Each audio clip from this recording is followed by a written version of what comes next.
Hello, it is I are Smart, here to talk about The Mandalorian Season 3. And people have been saying all season that this season sucks. And yeah, that's kind of true. It was probably the weakest and worst Mandalorian season out of the three. I mean, it was still okay. I still enjoyed watching it, but it was pretty bad. It was just all over the place. It was just a mess. I don't really know what else to say. Like, it isn't terrible. It's still better than whatever Marvel's putting out these days. But speaking of Marvel, it kind of felt like that because the whole thing was just, it felt like setup. Like, oh, we're setting up for the Ahsoka series. We're setting up for whatever other series I forgot about. We're setting up for that, the big movie climactic event. We're just setting up for everything else. Instead of the other seasons, which, were really good. Because season 1 was, all about Mando. And it was actually about this character of Din Djarin.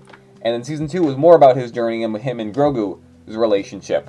But this one was just kind of like, it's about Bo-Katan, it's about Mandalore, it's about whatever all these other characters are doing. I mean, Mando's kind of there, but it's not really about him. And that was such a big thing. Like, it was cool, Bo-Katan had such a big part in season. She's a cool character, right? But like, I will say her hair looked better. In season 2, her hair looked weird, but season 3, it looked way better. So I'm glad they fixed her hair. But like, we get Bo-Katan, but Mando just becomes a side character in his own show. What? It kind of reminded me of Kenobi this season, where there was a lot of great stuff, some stuff I really enjoyed, but there's also just all this weird, dumb stuff where I'm like, why? Why are we doing this? Like, I think the season would have been better if they had just kept going where season 2 left off, right? Because season 2 left off with Grogu going away, Din Djarin has finally moved on past, being part of this cult. He took his helmet off. He's a new man, right? But then in Book of Boba Fett, they're just like, okay, he's got Grogu again, he's got a new ship, and he's back to being a cult member. He wants to get redeemed and get back into the cult because he wants to be a Mandalorian because you know what, screw it, why have this cool character development that we had built up in season 1 and 2? No, let's just regress his character back to exactly where he started in season 1. It's like, why? He had all this cool character development, you just took that all away. I don't know if this was something John and Dave decided, if this is what they wanted to do. Maybe those rumors about Disney interfering with the story were true. I don't really know, but either way, it was just disappointing. It left me upset. I mean, I still enjoyed it. And I want to say, I'm not one of those channels who just hear like, Disney ruins everything, Disney's awful, I hate Disney. I don't really care. Disney has done some amazing things for Star Wars. I'm still glad we're getting Star Wars content at all. But it's just upsetting, and I'm going to complain about a lot of the things I don't like in this video. But I would like you to keep in mind, I still enjoyed the series. I enjoy Star Wars when I watch it. This is what's part of it is so fun for me. Is just picking it apart, pointing all of these things. I still enjoyed it at the end of the day, though. I'm not just a hater, and I don't think you should just hate this season. So, we're going to talk about this season in this video. So, next up, we're going to be talking about spoilers, alright? I'm just going to let you know, watch the season yet if you haven't, or don't, or whatever. It doesn't really matter. If you just want to get a quick recap, I'm going to pretty much be talking about every episode. So, let's just get into it. Okay, we're actually going to talk spoilers now. Are you ready? Okay. So, if I had a nickel for every time that there was this cool Mandalorian character who won the Darksaber in combat, and then, it was kind of implied that, oh, maybe they're going to become new ruler of Mandalore. All this stuff. Only for that same character to just give the Darksaber to Bo-Katan. Easy peasy, here you go, it's yours now. And then she gets to be the ruler of Mandalore until, something happens and she loses the Darksaber again to Moff Gideon. I would have 2 nickels, which isn't a lot, but it's just weird that it happened twice. But anyway, actually looking at each episode, the season opener was pretty boring, I'm not going to lie. Like, there was some cool stuff, but, I mean, it's a season opener, but still, it was kind of boring. Like, you got this kid who has a helmet that looks like it was got at Walmart. It does not look good. It looks really weird. Like, I guess because he's a kid, he has to be smaller. But he's getting baptized at this river, and then this giant crocodile appears? Huh? And all the Mandalorians, who are supposedly this tribe of warriors, are defenseless to stop this creature they should probably know is native to this planet they're living on. But whatever. They can literally do nothing, and Mando has to swoop in and save them with his big ship, because apparently these guys are defenseless until Mando shows up. Whatever. So, also, it's weird, because sometimes when it shows this whole cult of Mandalorians, I don't know what else to call them, there's sometimes like 10 of them on screen, sometimes there's like 30 of them, sometimes it's implied there's like 90 of them. They just keep changing the size of them. And like in Book of Boba Fett, it was just, it was just Mando, it was just Paz Vizsla, and it was just the armor, because in season 1, it was said that they killed all the other Mandalorians, except for the armor, and a couple of other ones that got away. So, what is the number of Mandalorians? Where do they keep getting more from? Do these people are these new people who join the cult? Did they just keep finding more? I don't get it. Oh, and then they show the Purgles, the space whales for some reason, and that never shows up again in the season. Why? Don't know. They're just like, oh look, here's this thing from Rebels. You like that, right? It has no significance to the story, but that's a thing. Look at that. Isn't that cool? Don't you know what that is? Huh. Oh, and then IG-11. Remember IG-11? Really cool character from Season 1. Had a really impactful and meaningful character death, right? Sacrificed himself to save everyone. Anyway, he's back. So, despite, him having a thermal detonator in his chest that should have totally destroyed him, as was by design, as he said, that was intentional. It was supposed to destroy him so he couldn't have his memory reprogrammed and whatnot. It's supposed to destroy him, and also he burned in a river. He was in a river of lava. That should have burned him up. But no, they built a statue out of him. So whatever, that's cool, I guess. And then they turn him back on. And Mando, who can just turn him back on. Why couldn't we just let him have an impactful and meaningful death? What? But, why is Mando all in this? I need a droid I can trust. There's only one droid I can trust. I need this droid so I can go to Mandalore. So I'm figuring, okay, the whole plot of this show is going to be him trying to find this part to repair IG-11, and then he can get to Mandalore. Sure, that makes sense. That's a good setup for a season. In the next episode, so he goes to Bo-Katan's house, says, I'm going to go to Mandalore, and she's like, okay, but you can't, though, because it's cursed and stuff. Or it's not cursed, or they keep changing their mind. Everyone says different things. So he's like, I'm going to go to Mandalore. He's like, okay, whatever. He then goes to the Pelimato chick again, because she needs to keep showing up for some reason. He's like, hey, I need the droid part. And she's like, oh, that doesn't exist. Take this other droid. And he's like, him who just had this whole thing about I'm not going to trust any other droid is just like, oh, another droid? Sure. What was the point of bringing back IG-11 if you're just going to get another droid? Also, why is it R5? Why do we need to care about the droid with a bad motivator who had 2 seconds of screen time in A New Hope? Guys, I get that it's Star Wars and having these references is cool, but do we have to keep bringing back the same characters over and over again? Why? Why do I need to care about the red droid from A New Hope? This is so dumb. Okay, so anyway, he gets the droid. The Boonta Eve fireworks thing was kind of cool, I guess. But then they just go to Mandalore. They just show up at Mandalore and they're like, okay, we're here now. Huh? It's only episode 2. I thought this was going to be the conflict of the whole season. Okay, so anyway, they're wandering on Mandalore for a bit, right? And they're discovering that it's still there, and that's cool.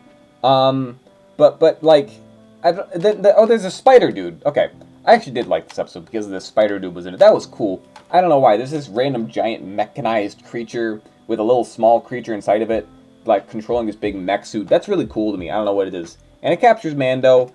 And then Grogu just somehow runs all the way back to the ship himself, gets in the ship, flies it back to Bo-Katan's house. And then Bo-Katan, when she sees that Mando's coming back, says, oh, let's kill him for good, or something like that. She's like, let's get rid of him for good. So she wants to kill Mando. But then as soon as she sees that Mando isn't there, and he needs help, she's like, oh my gosh, I have to go save him because I care so much about him. It's not like I was planning to kill him a minute ago or anything. What? Huh? Did you guys not remember the scene you shot a minute ago? Huh? Okay, and then she somehow figures out that he's on Mandalore, and that he needs help, just from Grogu being like, goo goo gaga. But, okay, so then she goes to Mandalore, because apparently she cares about him or something. Then she goes and saves him and all that, yada yada. It was a pretty cool scene. But then they go to the mines of Mandalore, where there are living waters beneath the mines of Mandalore, whatever that means. Oh yeah, Mando just sinks. He just goes straight to the bottom. That's hilarious to me. Dude just forgot he was wearing heavy armor, and just went whoop and fell into the water. And then Bo-Katan had to go save him. And then she sees the Mythosaur. Probably means something or something else like, oh cool, it's the giant dragon from the Mandalore logo, whatever. I don't really care. Apparently it means something. Everyone else seems to think it's important. All the Star Wars nerds probably are going to explain it to me as why it, oh, this means blah blah blah blah blah. I'm not reading a whole Wikipedia article on the Mythosaur. I don't care. I've done enough thinking about the Wikipedia from the last video. So yeah, that's cool, I guess. And then that episode is just like, oh, wow, the Mythosaur is real. Anyway, episode 3 was a good episode. Just not a good episode of The Mandalorian. I think what happened is this was going to be a Rangers of the New Republic episode, but since that show got canceled, they just shoved it into this season, which is stupid. But I really enjoyed this episode. I made a whole video about why I enjoyed this episode, and the connections I made with it. So go watch that video. But yeah, people didn't like it because it wasn't a Mandalorian episode. I liked it because it was a good episode of Star Wars television. I just don't think it was a good episode of The Mandalorian, so I don't know why it was in this season. But whatever. Episode 4, though, I did not like. I very much did not like it. Because again, it was a bad episode of The Mandalorian that they just shoved something in the middle, which was kind of cool. But, like, the whole thing is Bo-Katan's just in this cult now. This cult that she says was stupid, was, like, for pretty much whatever. But as soon as she just sees the mythosaur, she's like, I have to join this cult now. I got to be a part of this cult. This is hip. This is cool. I want to be in this cult where they don't take their helmet off. Sure, whatever. She's just fine with that now. She sees all the Mandalorians training by shooting ammo, shooting at water. No targets. They're just shooting at water. That's a great target practice, guys. Good job. You can shoot at a lake and waste all of your rockets shooting at whatever. Then a dragon just shows up and steals a child. Okay. Why do they live on a planet with such hostile creatures they're not equipped to deal with? Why? Like, not just live somewhere else that doesn't have all these... Whatever. So that's stupid. And then their jetpacks run out of fuel after, like, a mile. But somehow some guy can fly into space with a jetpack later. But don't question that, no. So this whole thing happens, and then they're just like, hey, you know what this episode needs? Another Order 66 flashback. I'm getting so sick of these. It was cool for a while, like back in like season 7 of the Clone Wars with that Order 66 flashback. But it's getting so annoying. I get it. Order 66 happened. Stop reminding me. And why do we need another Jedi that survived? Like, it's played by Ahmed Best, and everyone was freaking out because, oh my gosh, it's the guy who played Jar Jar. Like, I'm just glad he gets to play a character who isn't Jar Jar Binks. But why is everyone acting like this is the greatest, you know, comeback story in Hollywood? Like, guys, he got to play one cameo. Like, cool, I guess. But, like, I don't get it. I don't get why everyone's acting like this is so cool. Like, sure, whatever. I don't know. Just... So, whatever. Grogu was saved from the Jedi Temple. We could have figured that out ourselves.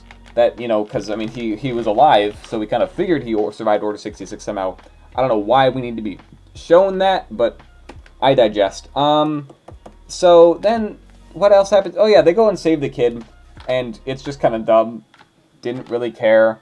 And then they, oh yeah, they just steal the children of this dragon that they killed, and they barbecue those children later. They barbecue the dragon babies. How did they fit the dragon babies onto their spaceship? That is not a very big spaceship, and those dragon babies are pretty big. There is no way they fit them on there. That is bullcrap. I'm calling you out, Jon Favreau and Dave Filoni. That's bullcrap. There's no way. Don't try and trick me with this. There's no way that happened. Oh yeah, I forgot to mention, the kid that gets stolen is apparently Paz Vizslá's kid. Why? This will become important later. I'll mention it again at the end, but why do we need... The story does not change if you just don't include that detail. But whatever, it's Paz Vizslá's kid. Sure, okay. Episode 5 was kind of cool with the pirates and all that. But the pirate leader, the seaweed pirate, has some of the worst lip sync I've ever seen. It was terrible. Dressed for the pomp of his wedding feast. Zeb is there from Rebels. Remember him? Yeah, it's Zeb from Rebels. Okay. Like, the CGI looks pretty good, but I just don't really like Rebels that much, so I don't really care. Again, probably just something else that was going to be in the range of the New Republic show they just shoved into this season, because he was probably going to have a bigger part. Maybe he'll be in Ahsoka series. I don't know. Oh yeah, so they evacuate this town on Navarro, right? And you'd think that that this big thriving city would have a population of, I don't know, maybe a couple thousand, maybe like 10,000, 20,000. There's got to be a decent amount of people in the city, right? But somehow they go out into this field, and there's only like 30 people. Like, did everyone else die? Did they all go somewhere else? What's going on? I don't understand. Could they not get enough extras? Could they not CGI some extras in? What's going on, guys? So then the Mandalorians debate whether or not they're going to go help the town of Navarro. And they have to use the armorer's, like, big hammer as a talking stick. Because apparently, that's the only way Mandalorians can have a civilized discussion, is if someone has a talking stick. Like the Mandalorians are about as advanced as an elementary school class. What? Why is there a talking stick? I will say, though, the action sequence at the end of this episode was pretty cool, fighting the pirates and all that with the fighters, and then the combat on the ground. That was pretty cool.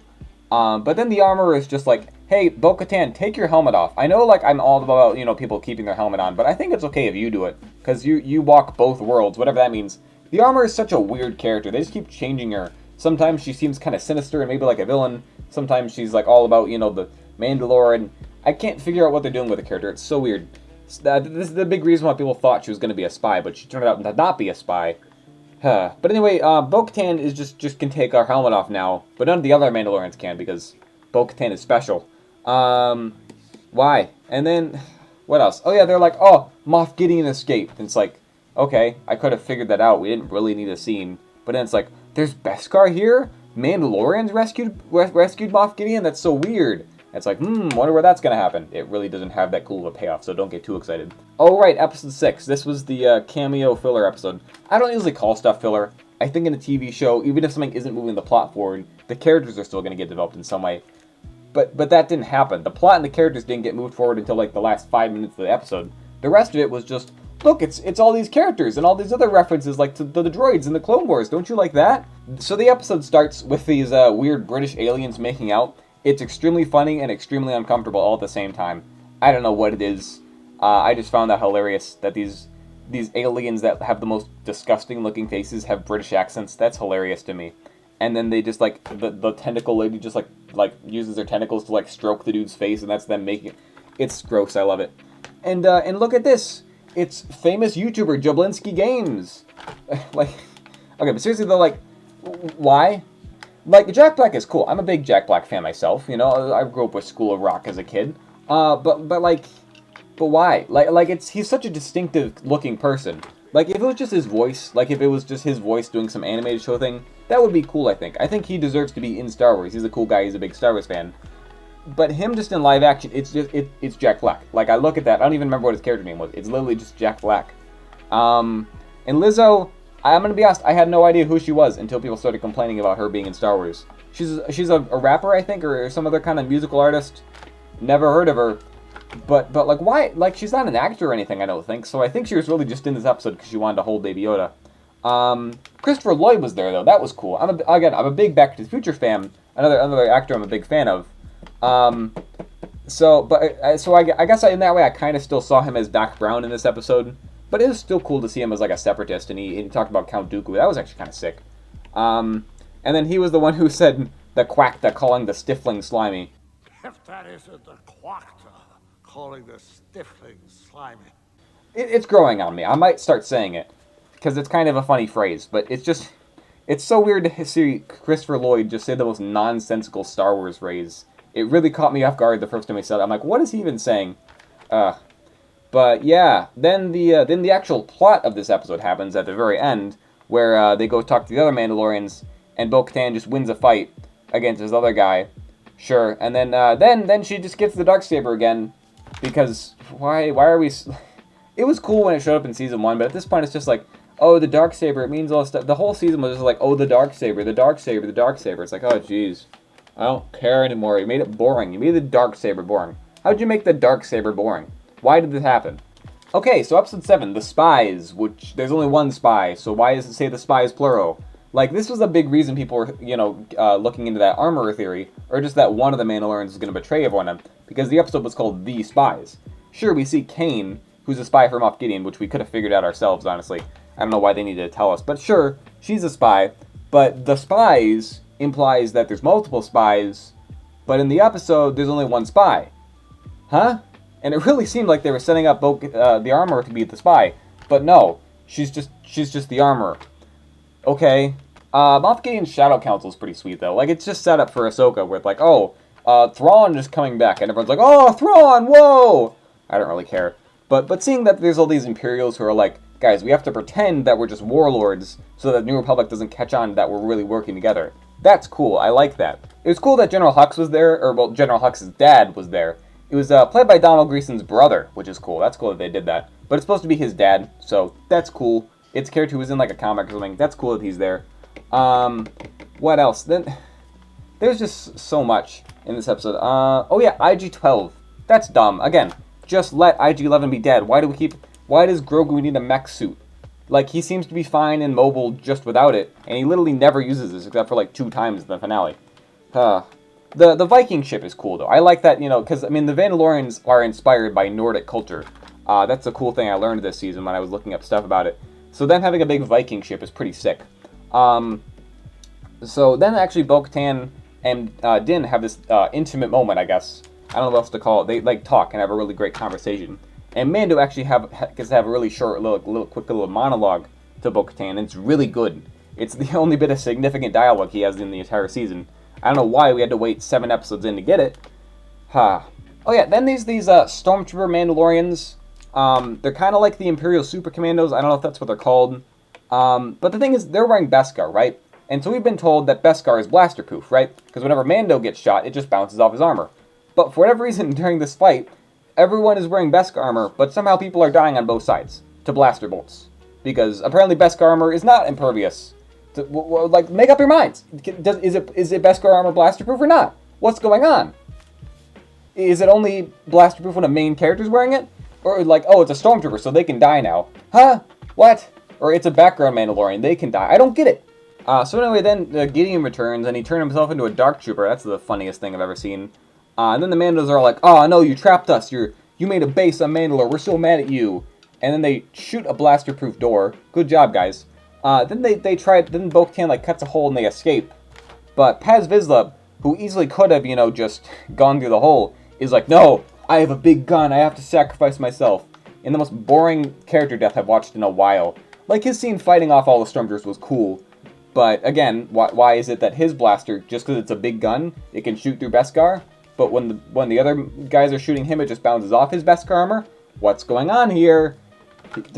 And then the Praetorians show up. The Praetorians were cool, though.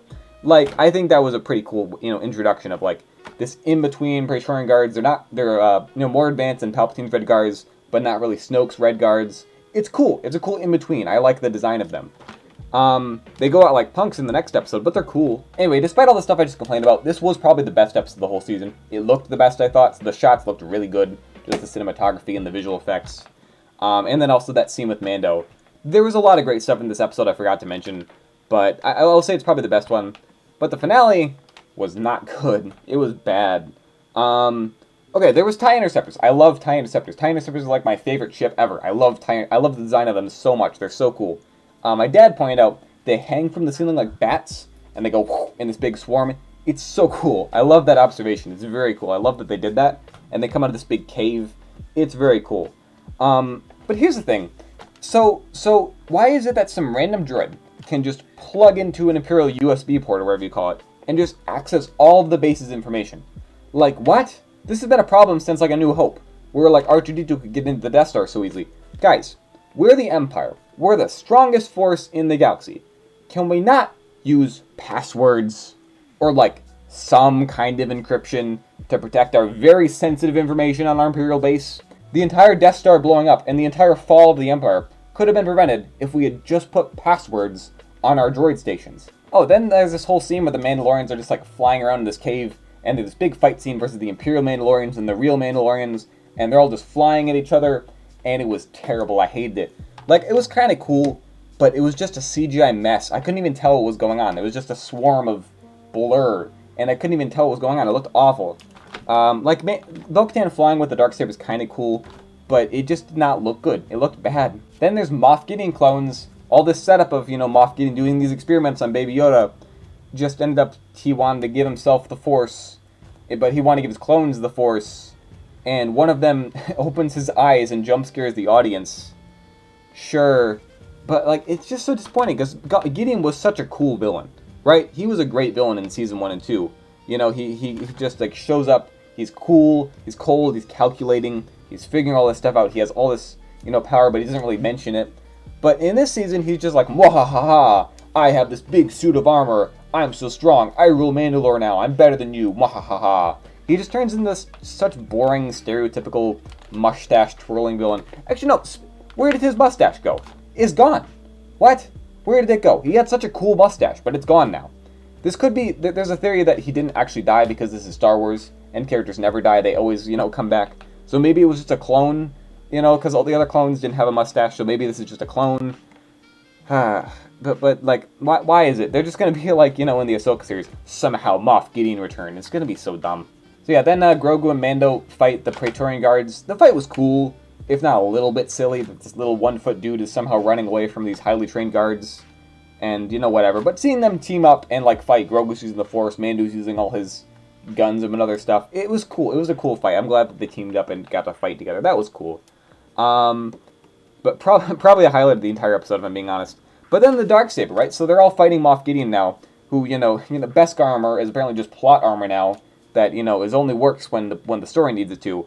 Because somehow Bo-Katan can use the Darksaber to, like, stab through a random Imperial, but no, it just bounces off Gideon's armor because Beskar is whatever.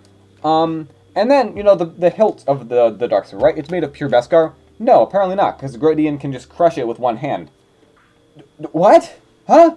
We just destroyed the Darksaber because, huh? I thought he wanted that. The entire thing was he wanted that back, right? He had it in his possession and he wanted it back, but no, he just destroys it because, I don't know. Whatever. Anyway, the dude also, when he dies, just stands there T-posing. Huh? Like, he easily could still be alive. I thought his armor was impervious to all forms of damage, but no, apparently an explosion is stronger than the Darksaber. So, what? Like, just some flames can just destroy him entirely. It's just implied that he died there. Whatever, sure. The thing is, then everything, Grogu using the Force to save them was cool, but everything in this finale was just, it was just, you know, oh, let's tie it up, happy ending at the end, everyone's great. Mandalore is back in control of the Mandalorians, the Imperials are gone for now, Mando's gonna go off on adventures with Grogu now. It was just, everything was so safe, and that's really boring. There's no real crazy twists or anything. Like, it's nice they didn't just twist for the sake of doing a twist, but it was just kind of a boring finale. There was nothing really crazy that happened. Like, there's some cool action sequences, but that's really about it. Nothing really interesting story-wise. Whatever. Let's give it up to the real MVP of the season, which is Bo-Katan's slow walk. Thank you. Thank you so much for giving us this, guys. This was highlighted the season for me. Bo-Katan walking slowly. Like, I got props to the cameraman every time he was behind Bo-Katan. That was incredible cinematography right there. Also, what was up with no Pedro Pascal showing his face? Like, I get he wasn't able to be there because he was filming the Last of Us series, but, like, not even for one day he could show up and take the helmet off or show us that, hey, look, it's Pedro Not once, huh? They told us he was going to get more FaceTime in the season. That was a lie. They told us Boba Fett was going to be in the season. That was a lie. Like, you'd think he would show up to save Mandalore, or like Sabine Wren or that other Mandalorian guy from Rebels. You'd think any of them would show up to, you know, retake Mandalore, but no. They're off doing other stuff, I guess. You know, Boba Fett's really busy sitting around doing nothing on Tatooine, I guess. And why is it Din Grogu? I thought Din Djarin, like Din Djarin was his last name, but apparently Din is his surname. So, because it's Din Grogu? But like, why, it goes first? But like, why did none of the other Mandalorians do that naming thing? Like, Paz Vizsla's his last name. Bo-Katan, Kryze, is Kryze her, I think Kryze is her last name, or whatever, one of those is her last name. It's last. But why is Din different? Or Djarin? Why is he different? What do I call him now? Huh. Also, one last funny thing. So remember Paz Vizsla died? Yeah, not once was that mentioned in the finale. They literally have to baptize his son again, because apparently he needs to get baptized again. They have that again, and Kid doesn't even mention the fact that his dad died, like, not a day ago. So, whatever, sure.